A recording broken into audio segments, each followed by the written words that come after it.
Salutations, respected viewers. I'm George from Ireland, and in this video I'm going to debate whether all adults should be required to do military service. By the way, if you like my channel, please like me on Facebook. That's George from Ireland. Soon I'll be on Twitter and indeed Instagram. Of course, you can donate to me on PayPal because I need donations to keep this channel going. So you'll find me georgecallahan79@gmail.com, all small letters, GeorgeCallahan79@gmail.com. Right, so here we go with this debate. Madam Chair, ladies and gentlemen of the House, this House believes that all adults should be required to do military service. And let me lay out our model. First of all, we believe that all adults, once they've reached the age of 18, assuming they've finished school, should be required to do 1 year in the armed forces. Now, if they wish to go to university, they can do that afterwards. So that's that. We get them when they're young, their minds are malleable, and they're still physically fit. And that's after the 12 months, they can go and off to do whatever they want, or they might choose to join the armed forces on a more long-term basis. They could express a preference for the Army, Navy, Air Force, or whatever. Don't necessarily get their choice, but the military would assess them, their skill set, their abilities, and slot them into the opposite role. So why do we want to do this? For a number of reasons. First of all, national defense. That would really beef up the armed forces, and this makes war less likely, not more. Nobody in his right mind wants to see an unnecessary conflict. But if war were ever to occur, then there'd be a huge pool of people with a basic military training able to fight, and it would be a major deterrent against any would-be aggressor. So people wouldn't consider it for long when they knew that there was a realistic armed force to resist them. And people also learn useful things because they learn first aid in the army, they learn field craft, even putting up tents, what to do in emergency situations. And all of these skills can be used for civil defense like floods and fires and things like that, how to evacuate buildings, whatever else. It'd be fantastic for social cohesion, mixing people from different regions. We deliberately do that, different social classes. And it's been great for building a sense of national identity in Turkey in recent decades. In Italy, they did this in the 19th century, other parts of the world, deliberately mingling people from different ethnic groups and so on. So they're not people that don't seem like aliens to you, no longer hostility. You're sharing a tent with them. You realise that we're all brothers and sisters. We would have separate accommodation for men and women though. So, and it will also build people's physical fitness. And a lot of people greatly appreciated the tidiness, the life skills, the habits of mind that they form in the armed forces. And they greatly appreciate it.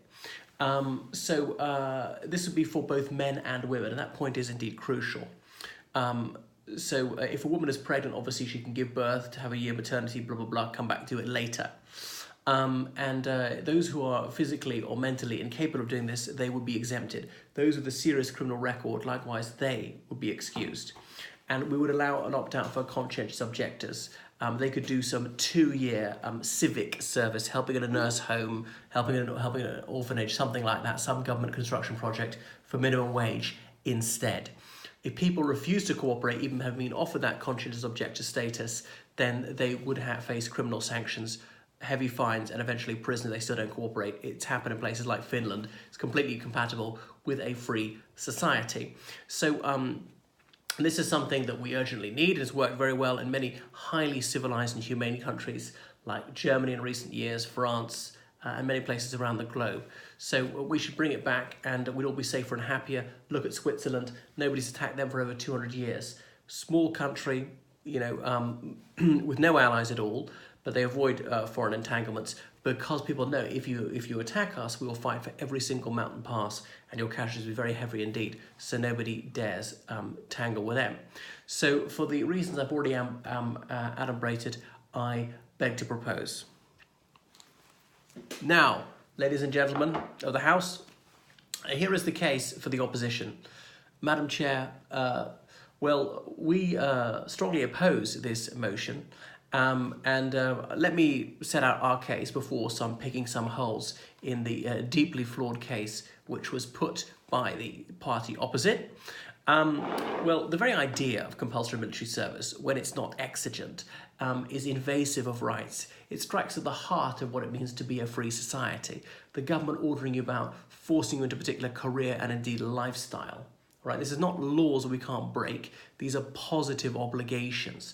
When I say positive, I don't mean it in the sense of being good, as in something you actually must do, mandating you to do something. And what career could be more holistic than the military? I know it's only supposed to be 1 year, but we'll see. There's a thin end of the wedge. I can imagine it extending, saying, oh, we can't even get them through basic training. It's going to be 2 and what's going to be 3. And by the way, what's the point in even doing it if you're only going to give them just the rudiments of a military virtuosities? What could be achieved in a year? I remember a German army officer saying to me, it has to go. And indeed it was abolished in Germany, because we said, we waste all our time training these people. No sooner they got through basic training than they're out the door. So it's a complete waste of time. So it's intrusive of a person's rights. If people wish to join the army, that's fantastic. They don't wish to join the armed forces, they can do something else, and that's also fantastic. We can't all be soldiers, not all good at this. We don't all want this lifestyle. We don't force people to be dentists or bus drivers or budgerigar keepers or whatever it is. Why on earth should we force them to be soldiers, sailors, and Air Force personnel? So it is creeping totalitarianism. Unfree societies all over the world are regimenting people, and this must be firmly resisted. Moreover, it is not needed. Modern wars are fought by drones. They're fought by boffins pressing buttons, looking at a screen thousands of miles away. Like this, like on their games console. It's not boots on the ground. I mean, that is 19th century. So, you move with the times. The generals were always fighting the last war, as they say. But I can see the sort of appeal to the martinet in some, who just get a thrill out of being a petty tyrant and bossing people around with their pettifogging regulations, that saying that you're naked just because you got a button undone or something like that. So, no. We stridently oppose this absolutely ghastly idea. And you say that there may be some positive corollaries from this, and indeed, yes, there could be a few benefits arising from there, but these are solely incidental, right? They're not the main thrust of military service. You want people to get physically fit? Give them PE lessons, all right? Make gym membership free, give them more time off or something like that. Let them have the workplace. Don't send them in the armed forces. Some people don't wish to be taught to kill. And you said you can have conscientious objector status. Well, there you see there's a soft option. Then half the world's going to be saying they're a conscientious objector. And on what criteria are you going to judge it, whether the person is a wholehearted conscientious objector or not? Often it's on religious grounds, but religious texts often contain exhortations to bellicosity. So it is daft. And what if half the people were conscientious objectors? You wouldn't have much of an armed force then, would you? So they could be on humanitarian grounds that they don't wish to kill. And then, then you have loads of more nursing care workers that you can possibly cope with. What are you going to do then?